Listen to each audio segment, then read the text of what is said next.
출애굽기 11장. 그때 여호와께서 모세에게 말씀하셨습니다. 내가 바로와 이집트 위에 재앙을 하나 더 내리겠다. 그러고 나면 그가 너희를 여기서 내보내줄 것이다. 그가 내보낼 때는 완전히 쫓아낼 것이다. 백성들의 귀에다 대고 남녀할 것 없이 모두 자기 이웃에게 은폐물과 금폐물을 빌리라고 하여라. 여호와께서는 이집트 사람들로 하여금 이 백성들에게 호의를 갖게 하셨습니다. 또 그 사람 모세는 이집트에서 바로의 신하들과 백성들에게 매우 위대해 보였습니다. 모세는 말했습니다. 여호와께서 말씀하셨습니다. 한밤중에 내가 온 이집트에 다닐 것이다. 그러면 이집트에 처음 난 모든 것들, 곧 왕자에 앉은 바로의 마다들로부터 맷돌 앞에 있는 여종의 마다들까지, 그리고 가축에 처음 난 모든 것들이 다 죽게 될 것이다. 이집트 온 땅에 큰 부르짖음이 있을 것이다. 그와 같은 일은 전에도 없었고 앞으로도 다시는 있지 않을 것이다. 그러나 이스라엘의 사람이나 가축에게는 개 한 마리도 짖지 않을 것이다. 이로써 여호와가 이집트와 이스라엘을 구별하신다는 것을 너희가 알게 될 것이다 라고 말입니다. 그러면 당신의 모든 신하들이 제게 와서 앞에 절하며 당신과 당신을 따르는 모든 백성들은 다 나가 주십시오 라고 할 것입니다. 그러고 나서야 제가 떠날 것입니다. 모세는 진노한 가운데 바로 앞에서 떠나갔습니다. 여호와께서 모세에게 말씀하셨습니다. 바로가 네 말을 듣지 않을 것이다. 이는 내가 기적들을 이집트 땅에 더 많이 베풀기 위한 것이다. 모세와 아론은 이 모든 기적들을 바로 앞에서 보였습니다. 그러나 여호와께서 바로의 마음을 강팍하게 하셔서 바로가 이스라엘 백성들을 그 나라에서 보내지 않았습니다. 출애굽기 12장 1절에서 21절. 여호와께서 이집트 땅에서 모세와 아론에게 말씀하셨습니다. 이 달이 너희에게 첫 달, 곧 한 해의 첫 달이 될 것이다. 이스라엘의 온 회중에게 말하라. 이 달 10일에 각 사람이 자기 가족을 위해 어린 양 한 마리, 곧 한 집에 한 마리씩 준비하도록 하라. 양 한 마리에 비해 식구가 너무 적으면 사람의 수에 따라 가까운 이웃을 데려오도록 하라. 각자가 먹는 양에 맞추어 양의 수를 계산하도록 하라. 너희 어린 양은 흠없는 1년 된 수컷이어야 한다. 양이나 염소 중에서 고르도록 하라.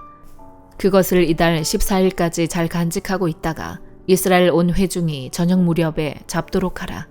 그러고는 그 피를 얼마 가져다가 그들이 양을 먹는 집의 문틀 양쪽과 위쪽에 바르도록 하라. 바로 그날 밤에 그들은 불에 구운 고기와 쓴 나물과 누룩 없는 빵을 먹어야 한다. 너희는 그것을 날 것으로 먹거나 삶아서 먹지 말고 불에 구워서 먹어야 한다. 머리와 다리와 내장도 마찬가지다. 아침까지 고기를 조금이라도 남겨서는 안 된다. 만약 아침까지 남은 것이 있으면 불에 태워야 한다. 너희가 고기를 먹을 때는 허리에 띠를 띠고 너희의 발에 신발을 신고 손에 지팡이를 들고 서둘러서 먹도록 하라. 이것은 여호와의 유월절이다. 그날 밤에 내가 이집트를 지나가며 사람이든 가축이든 처음 난 모든 것들을 치고 이집트의 모든 신들을 심판할 것이기 때문이다. 나는 여호와다. 내가 이집트 땅을 칠 때 너희 사는 집에 피를 발랐으면 그것이 표시가 돼 내가 그 피를 볼 때 너희를 그냥 지나칠 것이다. 그러므로 재앙이 너희에게 내려 너희를 멸망시키는 일이 없을 것이다. 이 날은 너희가 기념해야 할 날이다. 너희는 이 날을 대대로 여호와께 절기로 지켜드려야 할 것이다. 너희는 7일 동안 누룩 없는 빵을 먹어야 한다. 첫째 날에 너희 집에서 누룩을 치우도록 하라. 첫째 날부터 일곱째 날까지 누룩 든 것을 먹는 사람은 누구든지 이스라엘에서 끊어지게 될 것이다. 첫째 날 너희는 거룩한 모임을 갖고 일곱째 날에도 갖도록 하라. 이 날들에는 일하지 말도록 하라. 단 사람들이 먹을 음식 장만하는 일은 해도 좋다. 무교절을 지키도록 하라. 바로 이 날에 내가 너희 군대를 이집트에서 이끌어냈기 때문이다. 그러니 너희 세대는 이 날을 지켜 영원한 규례로 삼으라. 첫째 달 14일 저녁부터 21일 저녁까지 너희는 누룩 없는 빵을 먹어야 하고 그 7일 동안에는 너희 집에서 누룩이 발견돼서는 안 된다. 누룩 든 것을 먹는 사람은 이방 사람이든 본토 사람이든 상관없이 이스라엘 회중 가운데서 끊어지게 될 것이다. 누룩 든 것은 어떤 것도 먹지 말라. 너희가 있는 곳마다 누룩 없는 빵을 먹어야 한다. 그러자 모세는 이스라엘 장로들을 모두 불러 말했습니다. 너희는 가서 가족을 위해 어린 양을 골라 유월절 제물로 삼으라. 누가복음 14장. 안식일에 예수께서는 음식을 잡수시러 한 바리새파 지도자의 집으로 들어가셨습니다. 그때 사람들은 예수를 가까이에서 지켜보고 있었습니다. 예수 앞에는 수종병 환자가 있었습니다. 예수께서 바리새파 사람들과 율법학자들에게 물으셨습니다. 안식일에 병을 고치는 것이 옳으냐, 옳지 않으냐. 그러나 사람들은 입을 다물고 있었습니다. 그러자 예수께서 그 사람을 데려다가 병을 고쳐주고는 돌려보내셨습니다. 그러고 나서 예수께서 그들에게 물으셨습니다. 너희 중 누구든지 자기 아들이나 소가 우물에 빠지면 안식일이라도 당장 끌어내지 않겠느냐. 사람들은 아무 대답도 할 수 없었습니다. 예수께서 초대받은 손님들이 윗자리를 고르는 것을 보시고 초대받은 사람들에게 이런 비유를 들려주셨습니다. 결혼잔치에 초대받으면 윗자리에 앉지 마라. 혹시 너보다 더 높은 사람이 초대받았을지 모른다. 만약 그렇다면 너와 그 사람을 모두 초대한 그 주인이 다가와 이분에게 자리를 내드리십시오 라고 할 것이다. 그러면 너는 부끄러워하면서 끝자리로 내려가 앉게 될 것이다. 그러므로 초대받으면 끝자리에 가서 앉아라. 그러면 주인이 와서 친구여 이리 올라와 더 나은 자리에 앉으시오 라고 할 것이다. 그렇게 되면 다른 모든 손님들 앞에서 네가 높아질 것이다. 자기를 높이는 사람은 낮아지고 자기를 낮추는 사람은 높아질 것이다.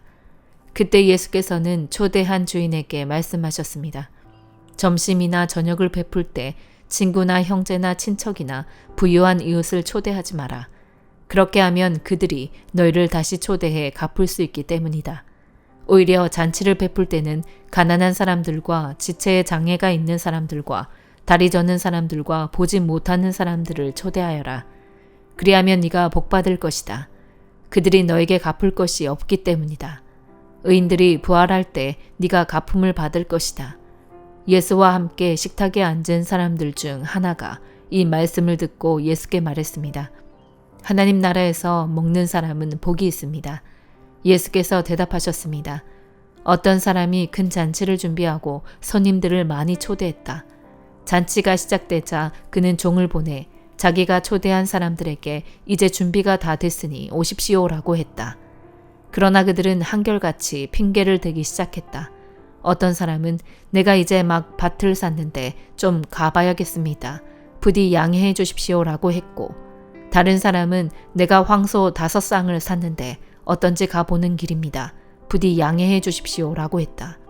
또 다른 사람도 내가 결혼을 해서 갈 수가 없습니다 라고 했다.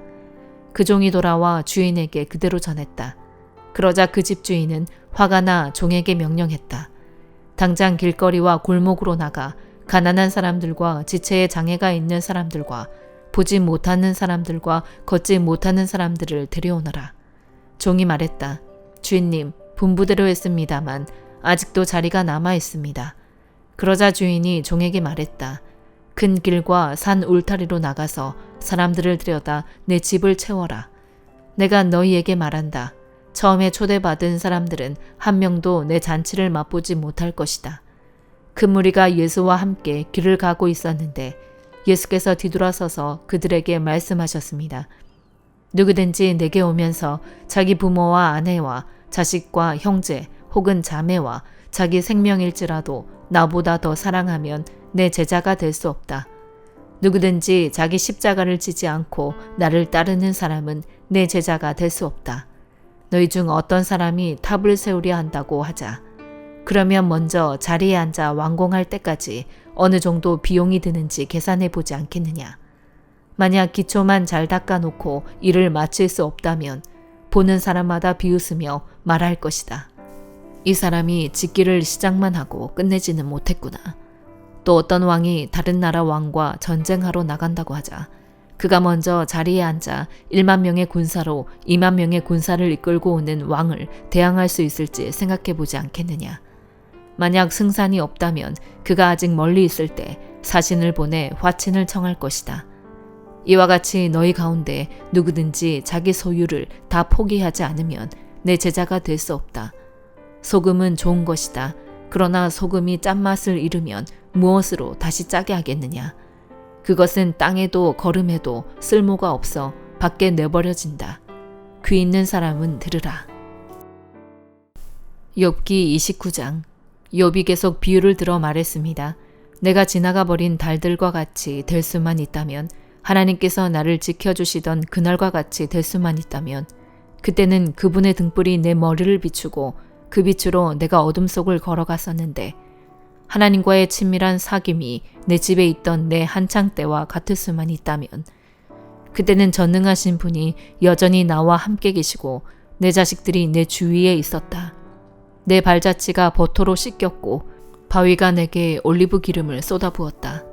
그때는 내가 성문으로 나갔고 거리에 내 자리를 만들었으며 청년들은 나를 보고 옆으로 비키고 노인들은 일어서서 나아오고 높은 사람들은 말을 멈추고 손으로 자기 입을 막았다.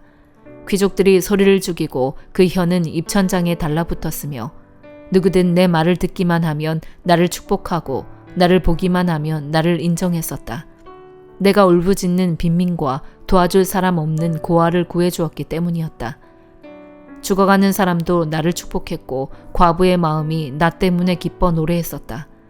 내가 을을 옷 삼아 입었고 공의가 내 겉옷이요 내 면류관이었다. 내가 눈먼 사람들에게는 눈이 됐고 발을 저는 사람에게는 발이 됐으며 가난한 사람에게는 아버지 같은 존재였으며 또 무슨 문제가 생기면 해결해 주었고 악인의 턱을 깨뜨리고 그 이 사이에 물고 있는 것을 다시 찾아주기도 했었다. 그러고는 내 생각에 나는 내 집에서 죽을 것이요 내 날들은 모래알처럼 많구나. 내 뿌리가 물가로 뻗어나갔고 내 가지들에는 밤새 이슬이 맺혔구나. 내 영광은 날로 새로워지고 내 활은 내 손에서 계속 새 힘을 얻는구나 라고 했다. 사람들은 내 말을 귀 기울여 듣고 내 조언을 잠잠히 기다렸다.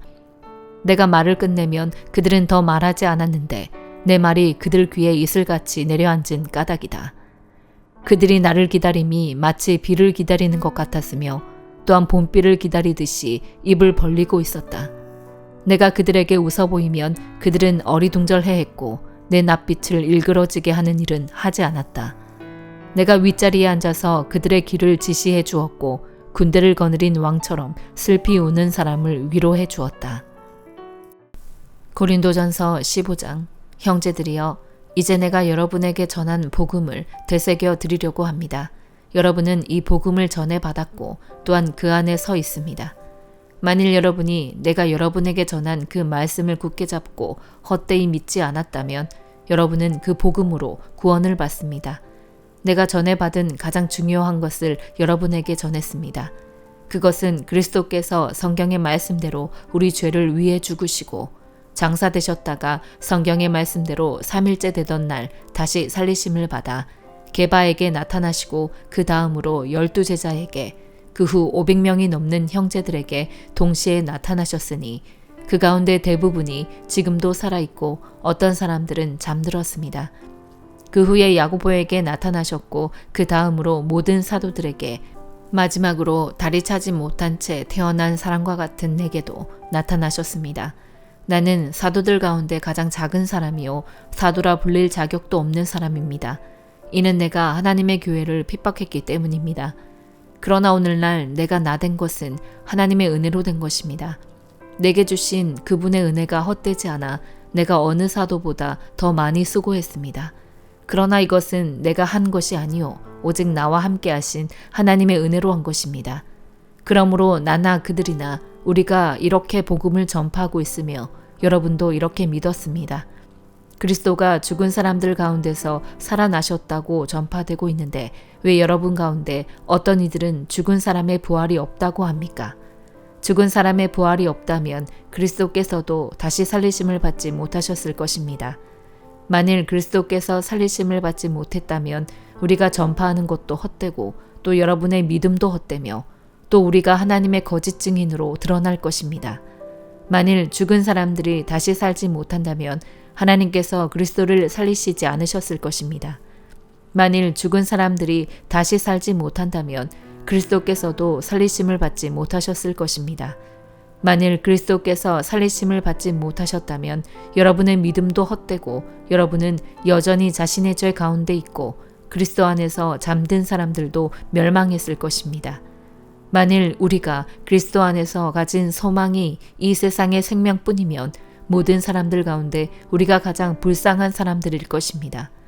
그러나 이제 그리스도께서 죽은 사람들 가운데서 다시 살아나셔서 잠자는 사람들의 첫 열매가 되셨습니다.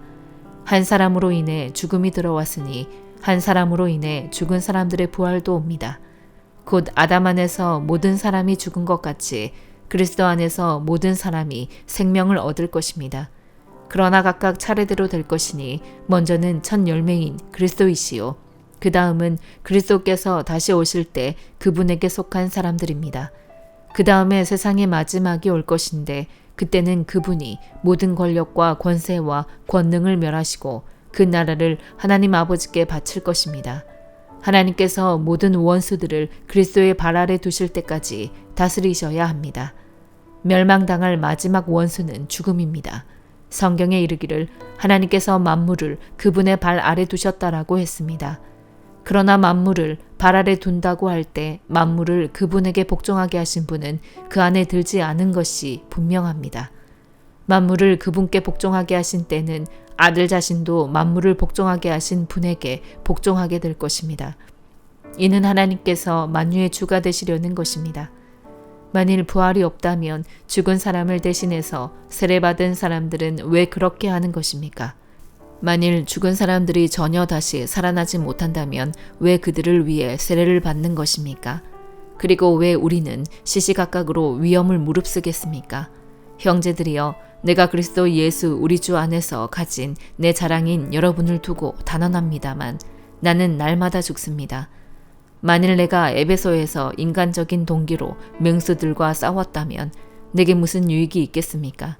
만일 죽은 사람들이 살아나지 못한다면 내일 죽을 것이니 먹고 마시자라고 할 것입니다.